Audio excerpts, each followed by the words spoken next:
right, good morning, and welcome to Urban Fantasy PH. Now, while urban fantasy is a subgenre in books, I chose that to be the name of our podcast because we live in an urban society, and as writers, creative people, we give readers and consumers wish fulfillment by way of our stories, which is a way of fantasy but reflective of reality. And lastly, PH, because that's where we live, and this is where we create. Hi, my name is CJ Edmonds, and this is episode 4. Now, admittedly, it's been a while since we've done this, with the pandemic taking the wind out of our respective sails and forcing us to multitask and deal with life the best way we know how, and that is one day at a time. Now, today we'll be speaking with a new writer on the block whose influences are fantasy by way of Terry Brooks and Raymond Feist, as well as sci-fi by way of Gene Roddenberry's Star Trek. I was fortunate enough to have read his novella entitled Far Distant Future. Now, he also has another work called Merovingian, and if this gives you vibes of, I don't know, Da Vinci Code and French kings of old, I take it that that historical touchpoint has also inspired him as well. Now, by day, he is in IT, and in the evening, he also hosts his own podcast. It's called We Are Got Book. That's on Facebook and YouTube, and likewise streamed over there, of which I was also a guest a couple of months back. Now, without further ado, let's welcome a fellow multitasker to the show. Hello, and welcome, Mr. Renato Tranquilino, to Urban Fantasy PH. Hi, everyone. Hi. Good morning. Good morning to the Philippines, and good evening to the US. I guess. US, right. And I guess in Europe as well. Oh yeah. They're like 7 hours behind, so it's like I think very early in the morning there. Yes, very early morning. Thank you for being here and taking the time to talk to us in spite of your busy schedule. We appreciate it. Having you here is so cool. As I said, I've also guested on your show twice, in fact. So in a way, this is my way of paying you back and paying it forward. Yeah, I'm so honored to be here, and thank you for giving me a little bit of your time to promote my stuff. The pleasure is ours. Speaking of which, this brings me to my first question. Do you believe that art, no matter whatever medium you choose, let's say be it comics, the books, or films, they have a way of paying it forward? Yes, in more ways than one. I feel that not only does it allow people to express their thoughts, their beliefs, but also it inspires hope in terms of what they do. These are creative artists that make you think differently.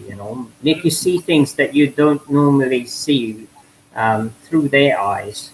They might be a world traveler of sort, and through their artwork, you're able to experience the things that they have seen or they have experienced. Yeah, so that's how I see that. Yeah. And so much the same way as writing. I agree. As a creative person, I guess the validation that you do get is when people comment on your work, like how it helped them, how it inspired them, or how it reminded them to go back to doing the things that they love. And if your work does that, then you would have done your job well and paid it forward, right? Yeah, I think to some extent that is a bonus, the fact that somebody likes your story. But I feel that as a writer, it's like if you remember the story of the albatross, the one that you hang the albatross on your neck and you have to keep telling the mariner story. I feel like writers are like that. They have these stories that they don't care whether you like it or not, as long as they can say it or they can tell it either to kids, to adults, whoever would listen. And having a medium like writing allowed them to do that, to express themselves, because there was something within them that's waiting to come out. Now, whether the people like it or not, it becomes then, I think it's like, oh, wow, lovely. I'm glad you learned something from it, you know. But I think for the most part, when you look at the top writers, they started off possibly saying, you know, I got this story that's itching to come out because I think it's cool. And I've told some people about it, and they liked it. And to some extent, that's the kind of thing that drove me, and it almost drove me insane. Um, so, because I'm one of the newbie authors. I mean, I've never written, I mean, just the two books. I never thought, I used to write scripts, in fact, movie scripts. So, Awesome. I'm so sure yeah, it's like, whatever you've learned in writing movie scripts, you've also incorporated in writing your own novels and novellas. well, yeah, I mean, I mean, if I could use this to plug Georgette Gonzalez, she was my editor. And God, she put me through hell. But she was a really good editor in terms of she taught me how to try and write well. I remember she once said to me, "Stop being a director, be a writer." Okay, and or stop being a director, script writer, be a writer, and this is how you do it. So she would correct the things that I would write, and so it is tough to transition from script to writing, but it's to me writing is a lot more um, expansive, and it allows you to expand your ideas more than the script, because with the script there's really you have to, there's so many things to think of other than just the story. It's the way you position your characters and all that, and that's kind of stripped away from writing. It's that you just focus on character development. So that, I mean, yeah, that's the kind of thing I learned from the two. So it's two different disciplines, like altogether. Yes, that's right. As a creator, do you sometimes find that it's hard to fix your output, no matter the amount of concentration that you put into one project? I mean, the one that you're currently on, because to commit to one project and then all of a sudden another idea pops in your head, or if not, someone makes a casual suggestion as to what you can do next or what you should be doing now. So do you find it hard to do that? It's like, I'm just going to be looking at this now. I'm not going to entertain some other concept, and so that I finish what I actually have started. I I have my mother to thank for that, because I remember like one time when I was going through a bitter divorce, she once said to me, just focus on one thing at a time and finish it. And that way, you can solve other things more efficiently.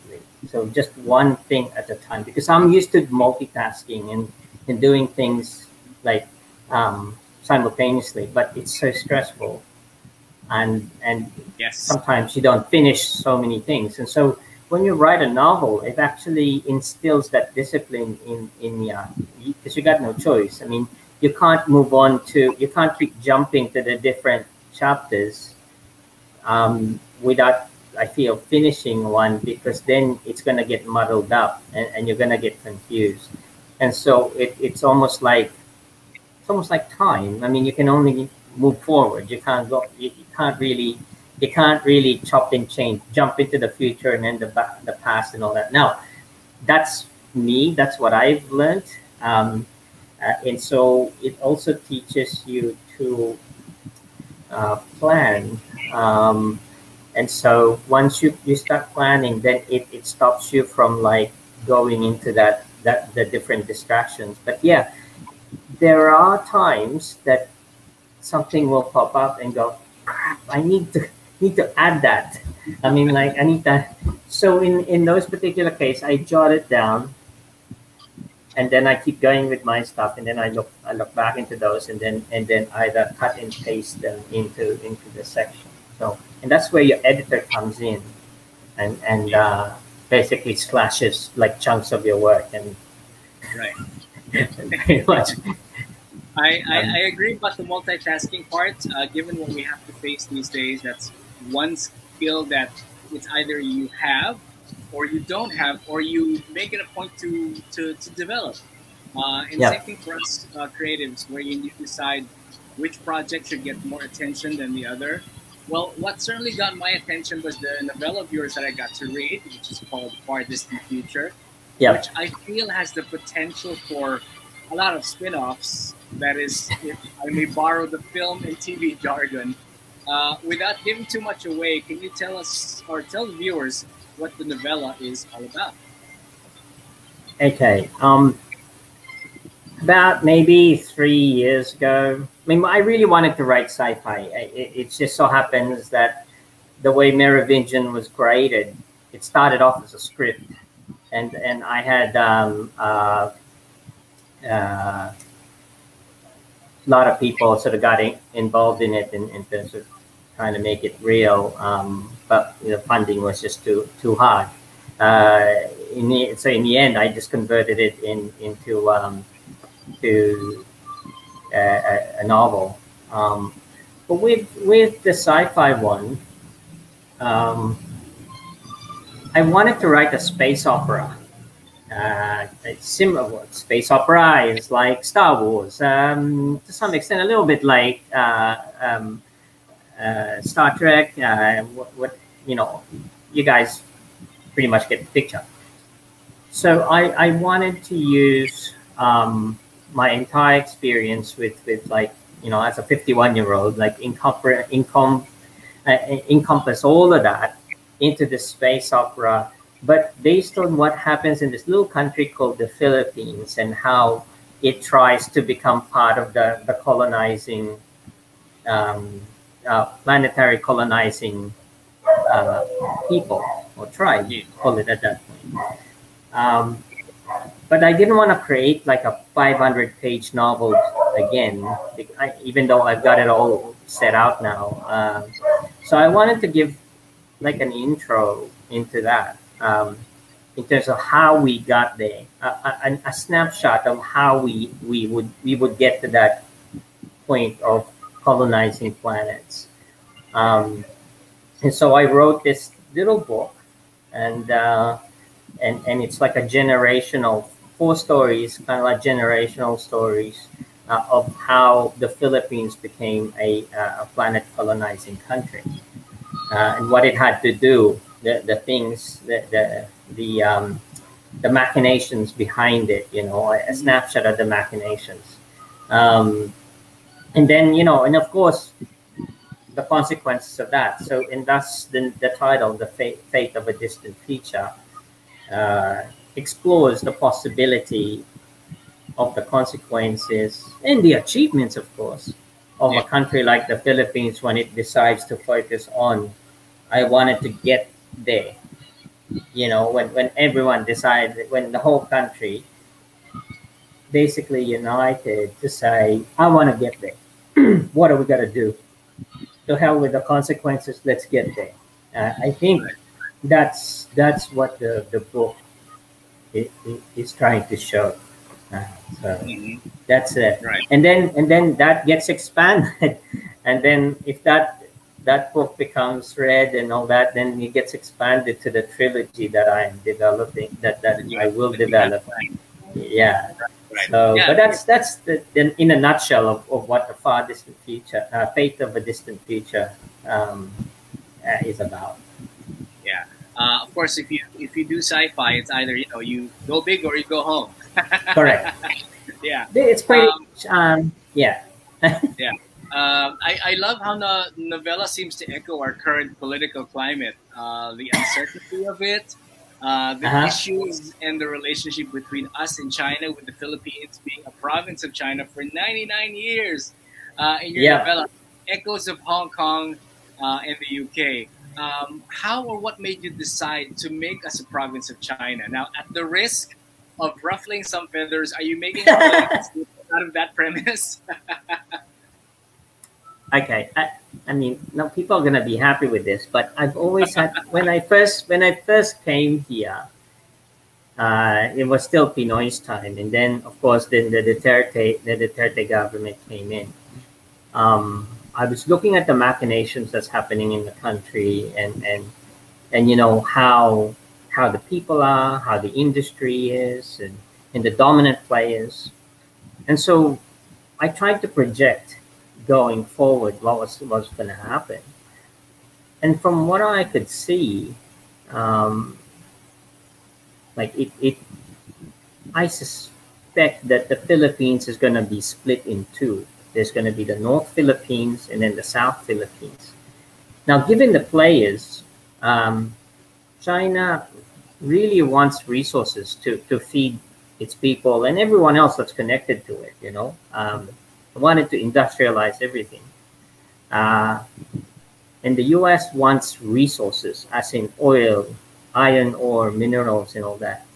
And all that stuff, the iron ore and mineral, what have you, is in Mindanao. It's in the south.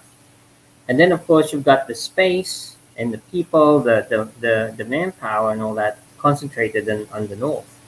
And so I would imagine the U.S. will take the south, the China will take the north, and then Benham rice, that's going to go to the U.S. because the helium-3, the Cine, the heavy helium, is going to be for rocket fuel.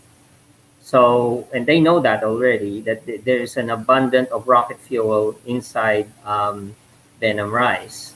They're just waiting for it to get up a bit higher before they start drilling in that. And that will power colonization from Mars. So there is a tremendous amount of benefit for a strategic benefit for Philippines to possibly supply. Hello. That's about doing things live. You are at the Yeah, mercy of yeah, that's technology. right. Yeah, this won't be a problem 1,000 years from now, I'm sure. Yeah, that's for sure. Oh my goodness. So, All right, sorry about that. so I'll probably, let's.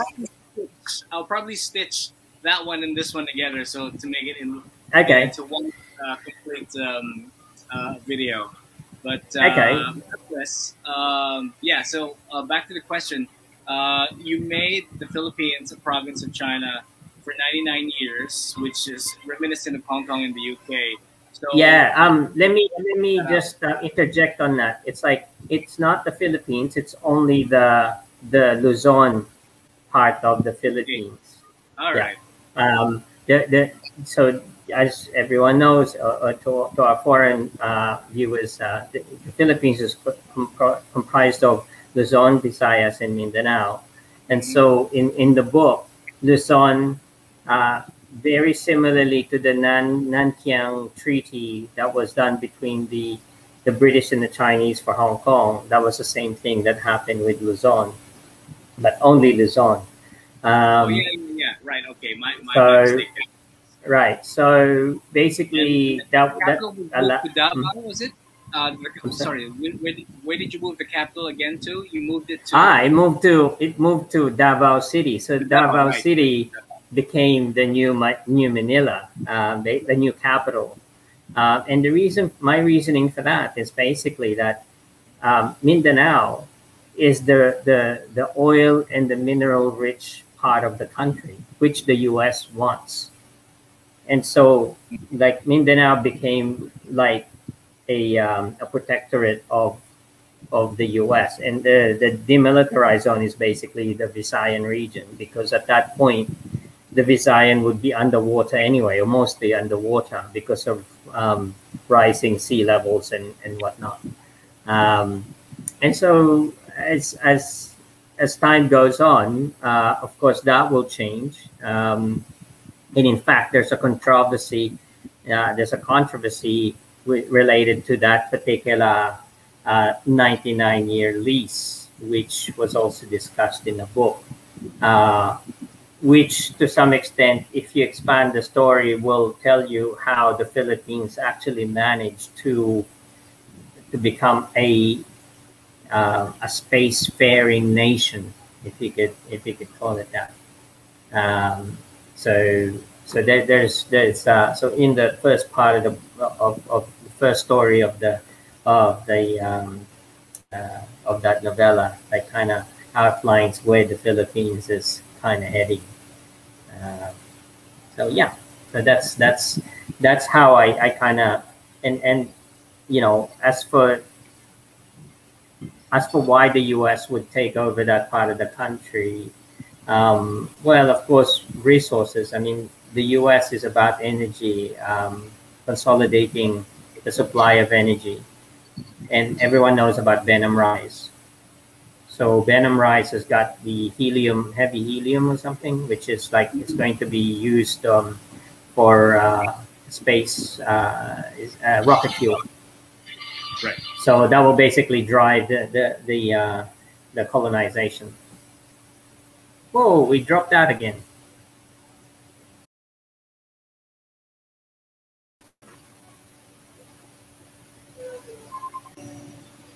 Okay, this is not fun anymore. It's okay, man. It's all right. It happens. Uh, It must be raining in some parts of the country, you know. That's usually rain. Other people less than what we're having. But you know, I apologize for that. I remember back in high school, there was a talk about us being a statehood of the U.S. Now, while there are advantages to it, naturally there will be two sides of the coin, where disadvantages will also present themselves. If something like this ever does happen to our country in the future, what pros and cons do you see coming out of it? Um, Imagine Basically, us the being country. statehood of the US. Yeah, that I mean, to be part of the U.S. it means to give up basically your natural resources to them, and they'll have full control and everything. So, in Yeah. exchange for, protecting your territories and whatnot. Um, we were a protectorate once until after the World War II, and it wasn't pretty. I mean, of course, that's a different time, but we become second. It's almost like becoming a second class citizen in your own country. You know what I mean? And you'll see the mass wave of American colonizing companies like swamp the local industry. So yeah, you'll see Costco, you'll see whatever, but like maybe Right. SM will become SM Walmart, and then eventually just Yeah, become Walmart. You know, yeah. And then the SM will have rich. to fight Target. Yeah, there you go. Yeah, but I There you love go. Target. For those people who've been to the US, when you go into Target, it's hard not to not get anything when you go into Target. But Yep, yeah, and same for Costco, but that's a whole new different thing. But yeah. another thing I also noticed in your novella is your references to Star Trek, which is why my background is this. I'm French. Your Yes. your ship's captain would talk of engine integrity.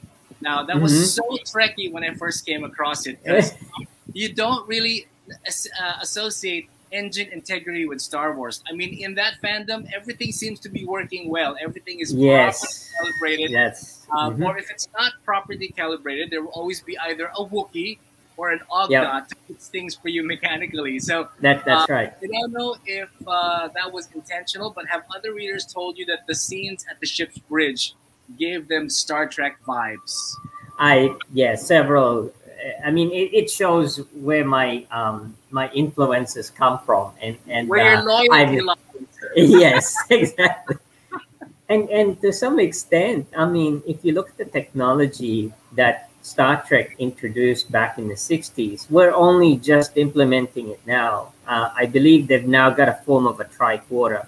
Tricorder. They've got the cell phone things that they introduced in the first few series of Star Trek. So, it only makes sense that our our future starships may Yeah. look quite similar to what you have in the background. And Um, Beverly Crusher was using a tab, right? Correct.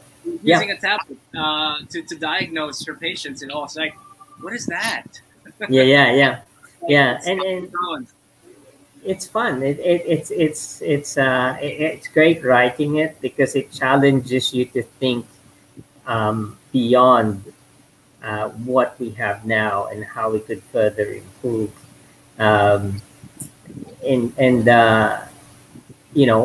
how does, and I think propulsion, the way your structure is, you how your ship handles in space Hmm. is so important, because if you have any structural integrity issues, I mean, the whole thing could just like collapse, and you'll take with it hundreds of people within that starship, that colonizing ship. So these things are kind of important, but equally as important, of course, is the financing. Yeah, Who's going to finance it? Okay, so we exactly. got to be realistic about that. I think even 1,000 years from now, I mean, Star Trek doesn't really talk much about money, or they say that they've gone past money. I don't think that's ever going to happen. I think as human beings, where nature is, greed is part of our nature, and I don't know if we can overcome that. It's hoarding resources. Example is June. I mean, I'm a fan of June as well too, and you see how those guys basically kill each other for the spice, which is like Yes. the fuel for everything. Uh-huh. And I mean, I don't want to spoil it, but technically it's going to be something like that with the novel, with the space opera that I'm developing. It's always a struggle for resources, no matter what species you are. I mean, even if we made friends with aliens or something like that, the, you're still going to be looking for energy, or power source to get stuff to build. When Right, you when right. you're building your starships, I mean, what are you going to use? You're not going to wish it like, and then the materials will come. You have to mine it from somewhere. Where's the Right. nearest mining area? It's going to be the asteroids. It's going to be the moon. Though they don't want to keep doing stuff with the moon, because if they screw up the rotation of that because of the digging or whatever, and the vibration that they cause in mining that thing, we could be in also, it could cause so much trouble with the tides on the earth. So True. um, where are they going to go? I mean, okay, we've got the Mars now, so the next obvious place to mine would be the asteroids. True. But there's even papers that were written that's like, oh, it's not efficient to mine asteroids, or it's never going to happen. It's like, the thing is, they're assuming that the Earth is always going to be the center of finance. Um, what they're not thinking of is, what if a new colony, a new Terra, is on Mars? That's another finance where they're developing cities there. So Yeah. then, the mining then makes sense to then, that would benefit the building of cities in Mars. You don't have to take it all the way back to Earth. They can do their thing, and Mars can do its thing. Yeah. True. So, but then again, you have these now warring factions of, and not warring, but competing. Like, Yeah. I'm from Mars, therefore I'm better than you being on Earth. We can do all this sort of stuff, you Yeah. know? I've got three eyes. You only have two. So, Yeah, bleh. yeah, there you go. I mean, we we Yeah. we Um, equal. We don't worry about color. There's no discrimination. We're all yeah. Martians here. I've So got a dorsal fin in my neck. What do you got? yeah, yeah. Yeah. Each their own. Yeah, exactly. Apart from Star Trek, and funny that you mentioned Dune, one character in your novella that's named Louis, who is a Hmm. captain, has gravity boots. So immediately another character came to my mind, which was Baron Harkonnen, or Harkonnen, however you want to say, how you want Uh-huh. to read it, from Dune, written by Yes. James Herbert, which is going to be Uh-huh. on movie soon. Now, Yeah. Louis doesn't strike me as someone who's obese, unlike the evil Baron. That, So that, that, was that. that a subtle reference, or was it lujo for Louis to have those? It was more a lujo. I think it was just um I would I wanted them. There's no like I said, you can't always have artificial gravity. 'Cause I guess that's like um, it's how much energy it's going to take to generate it, blah blah blah. Especially if you're in a situation of an emergency, like what that in that particular um, scene, in that particular story, where they're trying to control the ship from going down. Um, so it's good to have those grab boots just in case you have to move around the ship and there's no gravity, that sort of thing. So it's like little rocket propelled sort of thing, just to move you in and out of in and out of your quarters. So that's why I think it's like a standard uniform for them, like to have that. In the event of an emergency, then you can still move freely. That sort of thing, which is something that I know the Star Trek does not have. Because I mean, in the event of a fight with the Klingons, if they kill your engine or some damage your engine, I would imagine the gravity, the temporary gravity system that they have would probably go, because you divert those engines to divert the power to those to your weapons, right? So Yeah, then you'll be free floating. right. So what That's are you gonna do? it. Yeah. Yes. It's So very well thought of, and uh, I guess only a real Trekkie fan will be able to think of it that way. But you know what? Alongside fandom references, you also have product placements. These mhm. brands that you need to pay attention to uh, when you read the novella. And for those who are, let's say, marketing peeps of these particular brands, pay Yeah, attention. Ann Taylor gets to be mentioned. yeah, Chanel number 10 also yeah, gets to be mentioned. These are two products that are used by this character named Eleanor Aguinaldo. There's also an yeah. item there that's named Bowl or Bole, depending on where you're at. Yeah. These are sunglasses, and they are valued at around 6,000 pesos plus for pair. And the Yeah. company itself provides sunglasses, Hmm. snow goggles, biking helmets, ski helmets. The company has Hmm. been around since 1888. Correct. So, Yeah. unless you are a vampire that I do not know about, how did you hear of this brand? And are they American or European? Well, I knew about Bole because I wrote about uh, the aviator glasses. Yeah, yeah, yeah, yeah. Okay, so I think they're Bole, right? Are they Bole? I can't remember. Ole has their own take on aviator Yeah. glasses. But yeah, So I was even Hitman has their own right. aviators. So I was toying with these glasses because I talked about them in the Merovingian, in the urban fantasy book that I wrote, and how the one of the bad lady was wearing them. She was stylishly wearing them, and so were the Nazi, some of the Nazi Oh my vampires God, were you have wearing. Nazis in your book.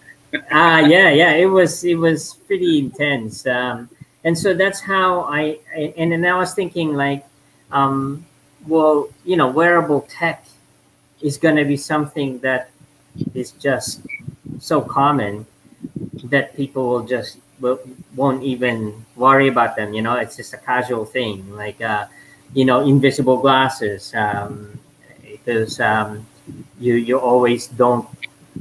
Wouldn't it be nice that you could have glasses, but you don't? you don't need to be seen wearing them. It looks invisible, but you don't want to wear contacts. It's like, hell, I don't want to wear contacts, but I want my whole face to be seen. So your entire frame just disappears. It's just like camouflage. It blends into your skin and everything. So people won't think you're even wearing it. So that kind of stuff will become common. Aesthetic things like Chanel number 10. Chanel will be around long after we're all dead. I mean, Chanel is, some of these brands are just gonna be there forever because they're iconic. They're iconic. Iconic. Yeah.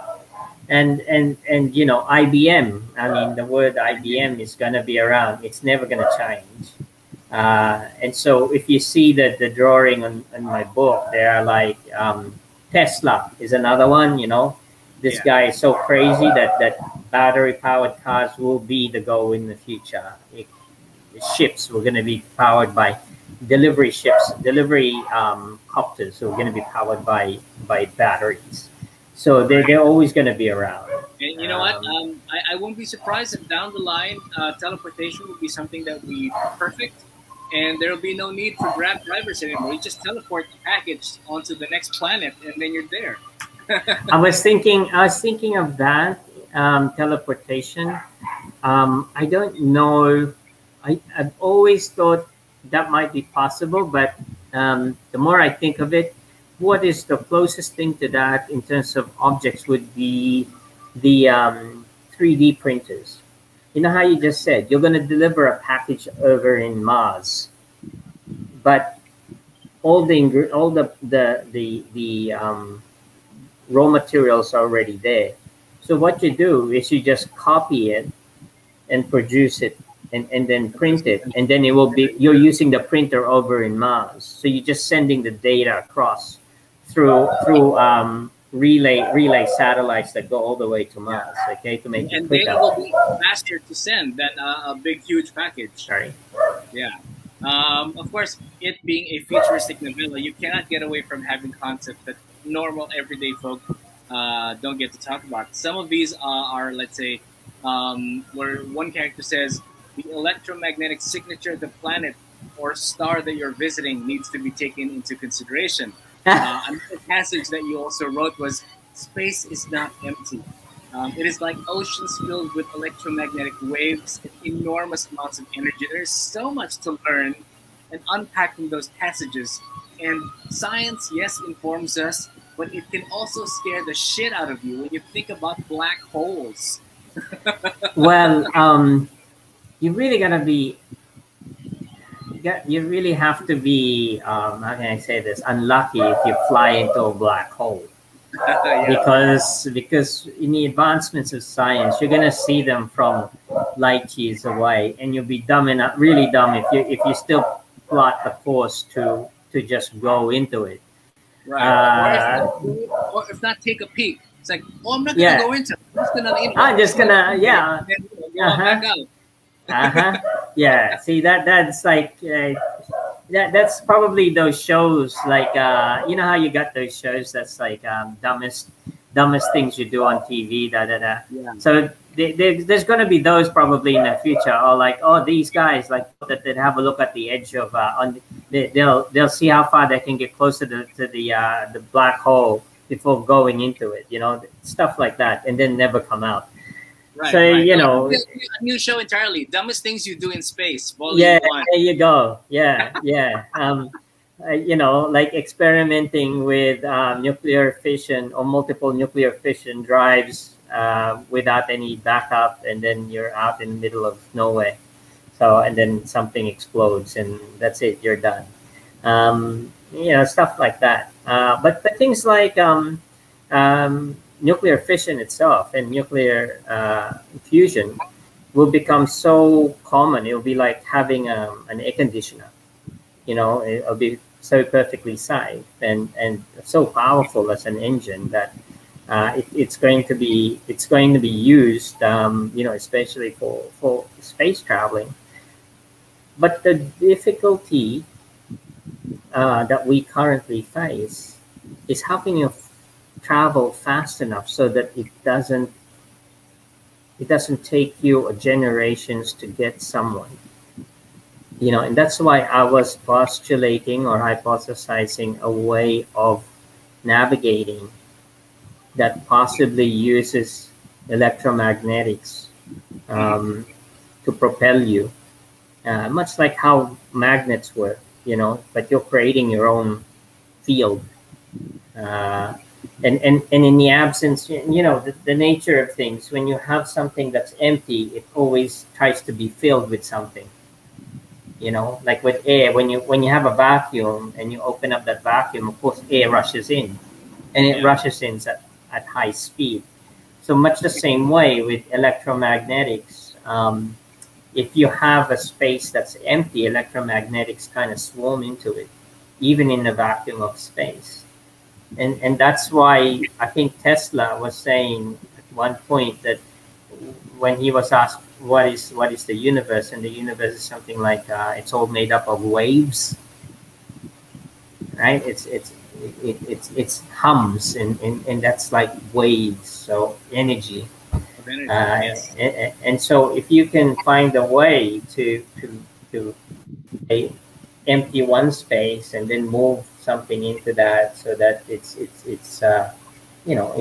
propels itself forward, you can indefinitely do that, and move yourself out like real fast. Right. In a way, use the wave itself to propel you forward, as compared to you generating the space from your center, and in order to go from one point to another. There's one part in the book that I feel a lot of research has gone into it. Let me just read a little bit of this. I'm trying to remember which character says this, but it says, "You can't say you have to just trust the quant computers. The answer lies in the electromagnetic signature of the planet that you are headed to. Your equation set as constants, the geographic location of a fixed body in space as the launch point, but it has no way to recalculate accurately once the ship is very far away from it. You accounted for the wobble of the planets at either side, but not the wobble that your ship might endure, which may throw you off your trajectory.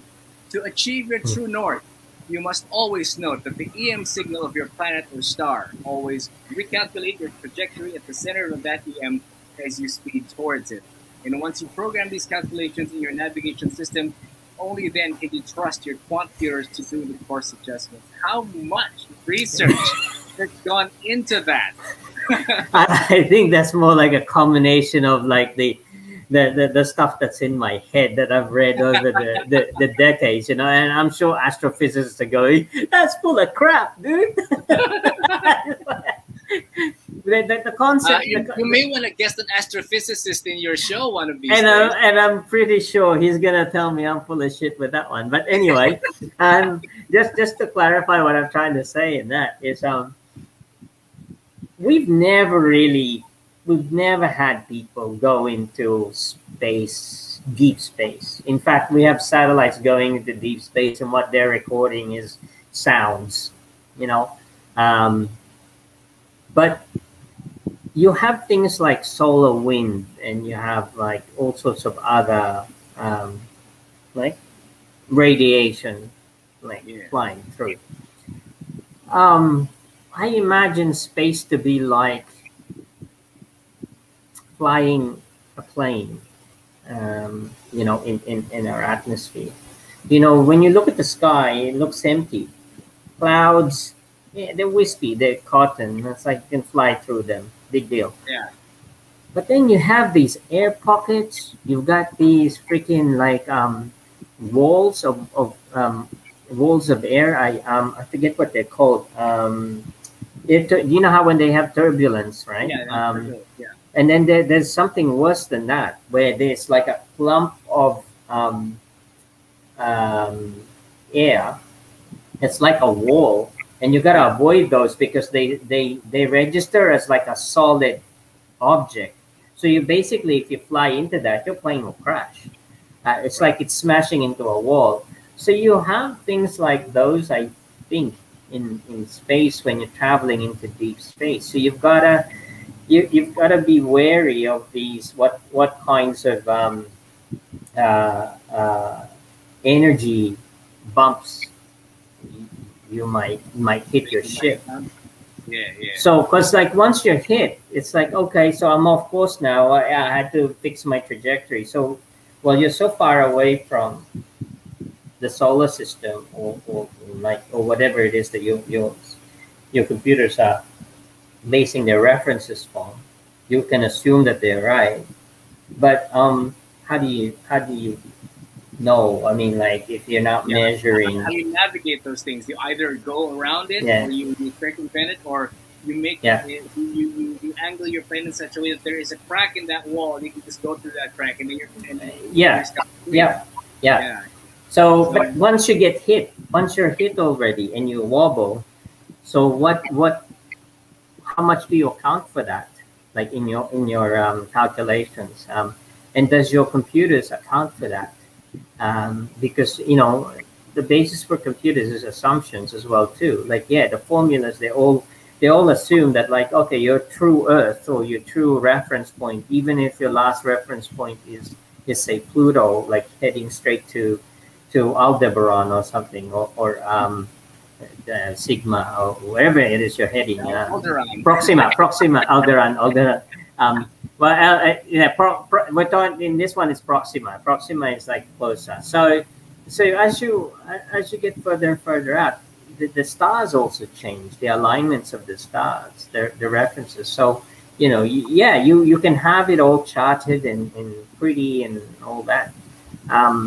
But I think you gotta depend on your uh, telescopes and where you're heading, the star system that you're heading. So, maybe in the initial taking off from the solar system, it's good to have your bearing from Pluto being the last planet. But then going forward, I think you have to factor in all the other elements, energy signatures and blockages and bumps, energy bumps that your ship will endure. So that's why I came up with that. So, and I'm sure astrophysicists are like, yeah, that's kind of crap. They're But gonna have anyways, field day when they read yeah. that. But Yeah. speaking of reading, you do have another work that we keep mentioning earlier. It's called the Merovingian. Yeah. Can you tell us? Can you tell our viewers what this story is all about? And was this written before Far Distant, or did you write it Yes, it's simultaneously? definitely. It was never meant to be a book. It was meant to be. It was supposedly a script. And you know, I was grateful for, like, Zahara Depaling, who's my co-writer for that book, to sort of help me out. And she basically created the creatures and the languages for the creatures. It's like a very light Tolkien kind of a book, with a lot of historical references. Where, I mean, I love history, so I tried to marry the Philippine history with world history. So how do Okay. they fit? How would they connect? And that was the first thing I thought. What is the connection between, if Jesus was Jewish and I'm creating this character about his bloodline, like, how did he get to the Philippines? How would he get to the Philippines? Okay.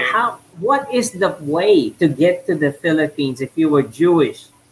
Okay, so what happened to the Jews? Well, in Nazi Germany, they were prosecuted, but the Germans had a standing trade deal with the Philippines before the war. And Yeah. so the Bismarcks, the Nimitz, and all that, they were coming and going from the Philippines to get food supplies. So everyone was doing business with the Nazis, because it's good business at the time, right? Right. So Right. when the Jews were looking for, and this is the killer part, when the Jews were looking for a safe haven, Manuel Quezon the First was the only president at the time that was brave enough to say, "Bring him here. We'll give him That's right. visas." There was a movie called Quezon's Game back in That's right. 2018. I Yeah, love that film. I was, I, you know that's true. what? Yeah, I was wondering why was that episode in our history never really highlighted in our books when we were studying that back in school. Well, it was very much highlighted the Israel by Israel to the fact that he has a statue in Yeah, Israel. We can travel to Israel without a visa. there you I'm are. sure a lot Right. of people know that. That's because I didn't know yeah, that. So now I do. yeah. They were very grateful to us Filipinos, to Quezon specifically, for allowing them to come here. And the way they came here was that it was a mad rush for visas, and so Yeah. there was only I think about 1,000 visas given out, and so and you know, with destroyers and all that back in those days, they were not just used as man of war, they were also used as cargo ships, and they took people and goods to faraway places. So these ships were actually carrying uh, Jews who were escaping the prosecution in Germany. So that's how, and I thought, right, okay, so that would have been a way for a Merovingian to get to the Philippines. Now, Okay. not all the All right. ships go directly here. Some of them go to Shanghai and then like into here. So that sometimes there's an indirect route. So there are some ships that go directly here. I think the Schornhorst is one of those that actually went directly here and actually took goods, food, and back and forth. So you know, that was well documented in I think that Kafka or I forget my reference from that. I think it's Kafka that note down Okay. the that particular ship and when it left and when it arrived here. So that's how I thought that might be fun to connect. We'll You look into know, that eventually. I'm sorry. Yeah. That'll be fun to look into it and do some further research into Yeah. that. Is that book available? Yeah. Why? The book I was yes. Thank you. At the moment, it's in La Solidaridad, and thank you La Solidaridad for stocking my book, the one in Malate. You can also order it directly from me, so you can just message me direct, and I can Yes, I will do grab it. that. I will do that. Don't forget, this is the very first edition. So, you know, as you know, with first editions, it's a little bit, it can do with a bit more work. So I'm actually working on my second edition, but if you want a collector's copy, this is the one to get because this, if you get it from me directly, it comes in a wrapping in a it has a wax seal. I think the ones that Solidaridad has, because of standards, they take away the wrapping. But with the way I want my readers to experience this is, I wrap it in Manila paper and then it's wax sealed. So so Right, that's the way I hand it to people. right. So that's just a gimmicky thing, but I love wax seals. I wish more people would use that these days. yeah, Yeah, it's just kind of there cute. is enough to Yeah. give that. I do have a wax seal. I just can't find where my waxes are. I actually had to design the wax seal of a bee, and then and a marker, like for it, you know, just so that when you receive it, you know, But it's by a you. looking at the seal that it's the Merovingian. So that's how I wanted to present it in bookstores. But I mean, I guess no one does it that way. But I would have liked to have done it that way. So Now, if your yeah. wax seal is also a ring, then I want one as well. I have a, you know, what do you call it? A bookmarker, and that's solid brass. And that's with the insignia of the bee. And now you're probably wondering what's with the B. The B is the symbol of the Merovingian, which is like, if you, depending on who you believe, and again, if you look at the Vinci Code, this is like the bloodline of Jesus Christ. But the Merovingian dynasty actually existed and rivaled the Roman Empire. I think between 520 BC and 800 or something BC. And they were the kings of France. So they were known to be the kings of France. And so even to this day, the French have been known, the older French look for the day that the Merovingian kings will come back to rule France, because they were the height of the greatness of France in those days, where they had lots and lots of territories. So Merovingians are in a way the counterpart of the Medicis, right, in Italy. No, these are grander. No? They're grander than that. You're talking like Roman Empire like level.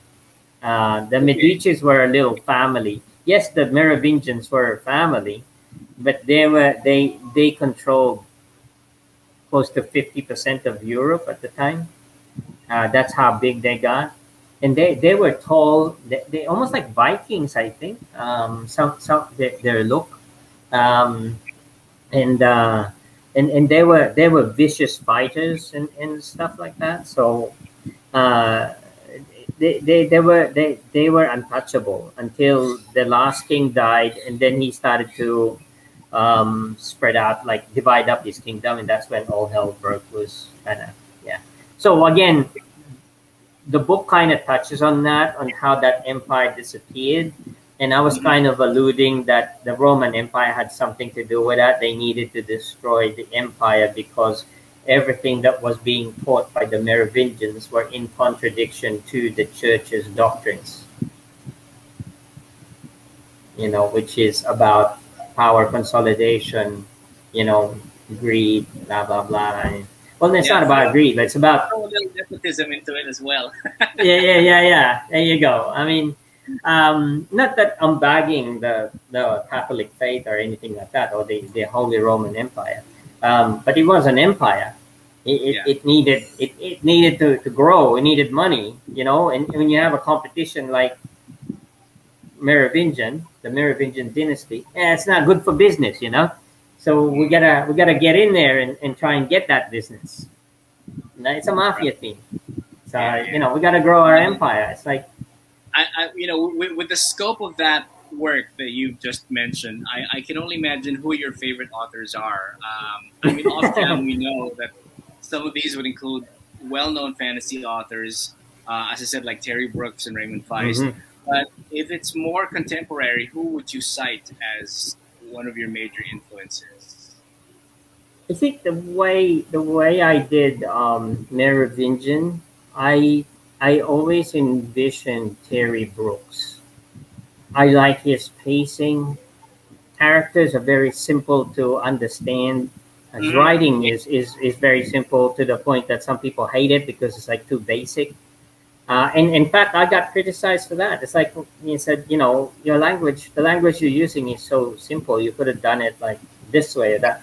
And I'm just saying, well, I wanted it to be that simple so that when people who are in 18, 15, 16, about can get it and just carry on reading it.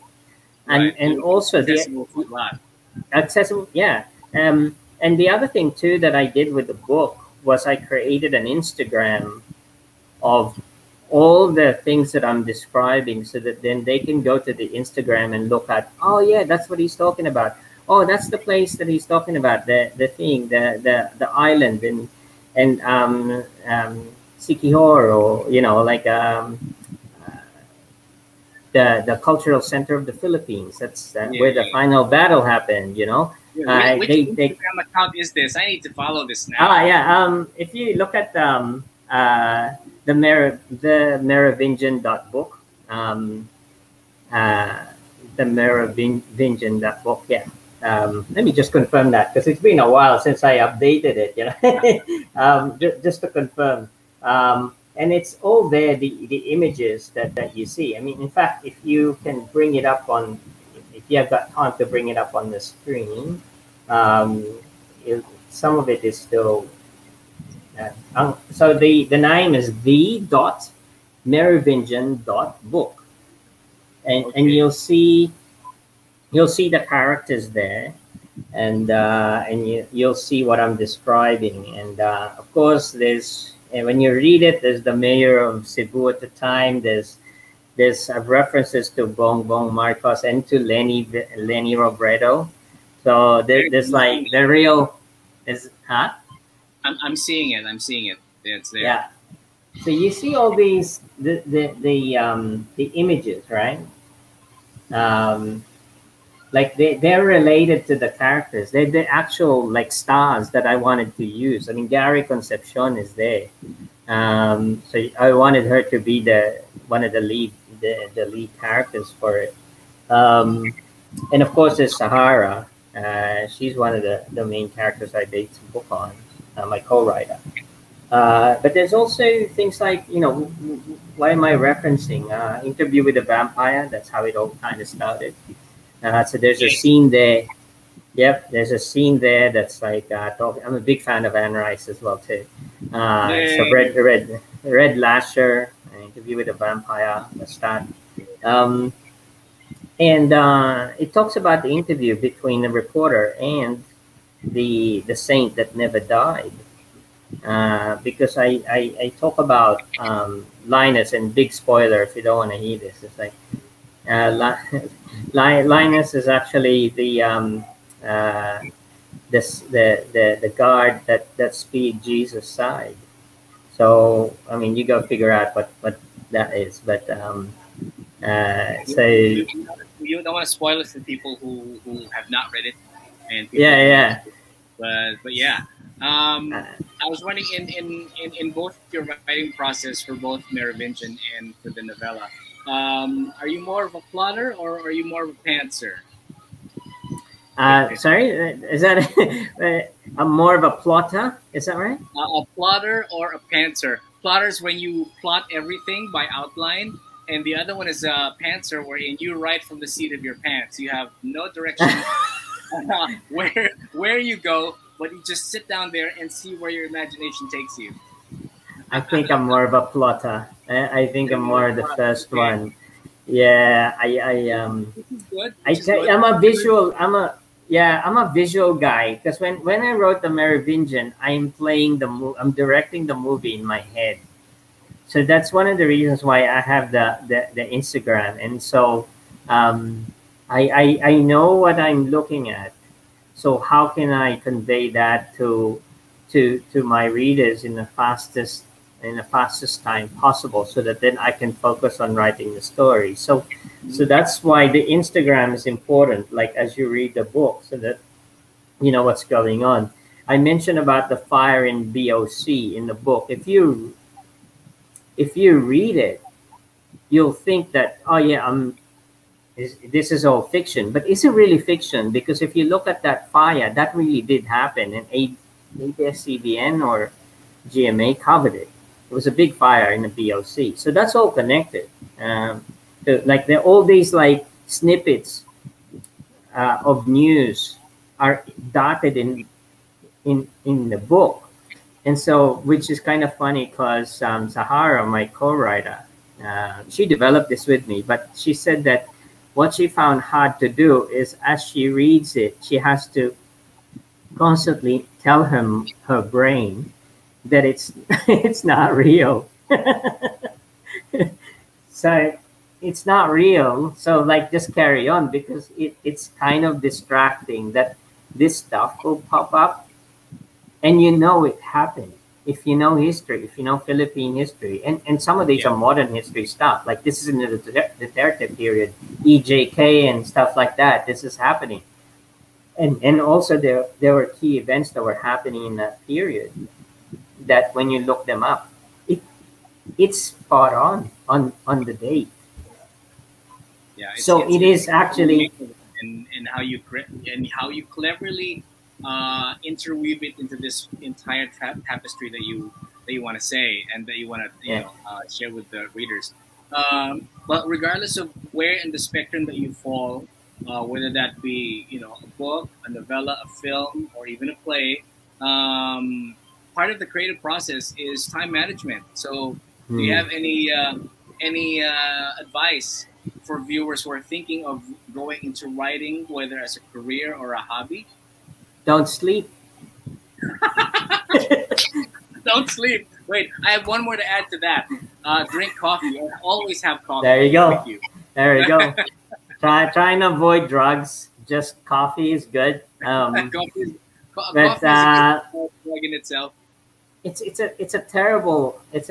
terrible career in the sense that when you're really hooked into it. Okay, so work is like a distraction. It's your rest period when you're working. That 8 hours that you work or whatever, that's your rest period, because then after that you're now in writing mode, and all this stuff is coming out of your head, and you've got to type it, and you don't care what time it is, but then you got to get back to work the next day. So that's kind of like how you got to manage your time. And it's terrible because sometimes I would wake up at 1 a.m. and then I go, damn, I gotta write that down. And when we're going off to a family gathering, and on the way I have my little notebook and I'm scribbling things. And I was doing that for 2.5, 3 years. Um, and so that's what writing is about. It's like when you get into it, it's just hard to stop because you want to finish that story. That's your albatross. That thing is, yeah, that thing's gonna be hanging around you, unless you get it out. And once you get it out, it's like a relief. It's all done. The manuscript's all done. All right, now you got to put it together. You got to invest a little bit of money on that, and put it all together, and then publicize it, of course. Yeah. And that's another problem, like with writers. You got to be, if you're an introvert, you either get a management person to talk about it for you, a PR person, or you gotta get out of your shell and actually talk to people about what you did. Because this whole mousetrap thing, best mousetrap in the world, but no one's gonna come and know about it or buy it. It's like that. You might have written a great story, but if you're not willing to go out there and talk to people about what you did, and no one's gonna come and buy your stuff. Yeah. And also don't get too sensitive. Interest. Yeah, you have to Sorry? spark interest for you have to Yeah, spark interest for what you create, or else what's the use of creating it in the first place? exactly. Yeah. And you got to think of yourself as a little bit of a product, like you're the best thing in the market. And anyone's story, CJ's story about Take Me Now. I mean, it's a great story. It spans the social structure of today's world. Very appropriate, but at the same time, it's also world building. And so it's great. It's marketable, and you gotta be proud of that. Yes, people are gonna criticize. It's like, oh, you should have done this better. You should have edited it more. Blah blah blah. But that's okay. That means that people want to see you. When you hear comments like that, it's not good enough. You should have done this. That should inspire you to do better in the newer version, or the edited version, the second version, third version of your book. That's all it is.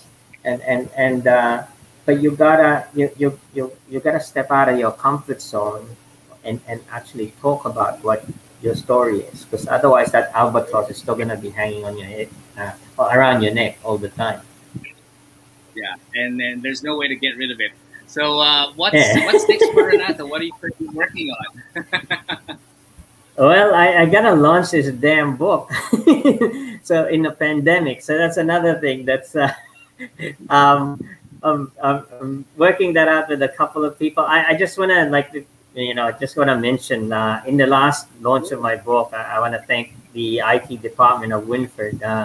Rain, Rod, Jason, Gerald, Harvey, Kay, and I mean Art, and we have a new guy, Nico. He is pretty supportive as well too, and Janine.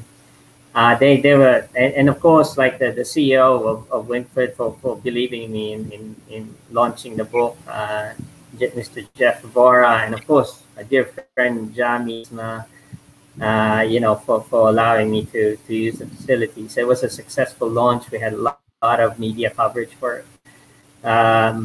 So we're trying to do the same thing again, hopefully like just to do something in this pandemic, just to inspire some hope that, yeah, we can still launch things. We can generate some activity, like, for people to just see something different other than death and devastation or business closing. So that's what we're working on. And then maybe after that, once I've done that, then I'll probably finalize the second edition of the Merovingian and then launch it in Amazon.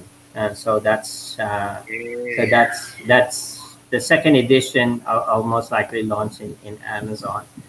And then once I've launched that, I mean, I've already finished the second edition anyway, so I'm just deciding whether to start doing actual embedded illustrations on it. And then I'll probably, the next thing is then I'll start working on the actual space opera, which is, at the moment, I called it expendable net asset, which is like an accounting term. So, but yeah, so I'm working on, probably next year, I'll probably be working on the space opera. But this year it's going to be just the fate of a distant future, and then the second edition of Merovingian on Amazon. All right. I Yeah. you well, Renato, on that.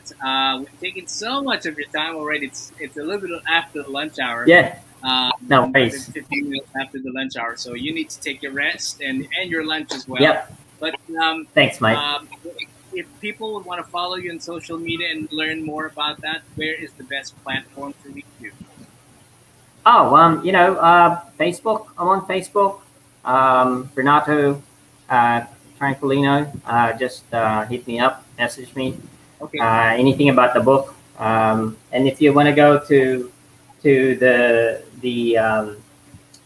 website of the Merovingian, you can go to the Merovingian, 2 words, and you'll see the picture of a butterfly. I will put that in the show notes as well, and likewise the link on Instagram, so people can click, and they'll just see it when they click on it. You can also pre-order the Fate of a Distant Future. You can pre-order those. We haven't mass-produced the books yet, but we're planning to. I'm just waiting to give a copy to Isco Moreno, because he's kind of in that one, or his family name is in that one. So, but there you can pre-order from the Facebook page. You can message us if you want one. Okay. Well, you can also send me the link, and I'll also add that to the show details so that people can pre-order that. So thank you again, Renato. That is a wrap for today. Thank you for joining us in this episode. Thank you all. Fantasy PH. Till the next episode, keep creating, and we will keep reading. You all stay safe, stay creative, and namaste. Thank you. Thanks. Bye. Bye-bye.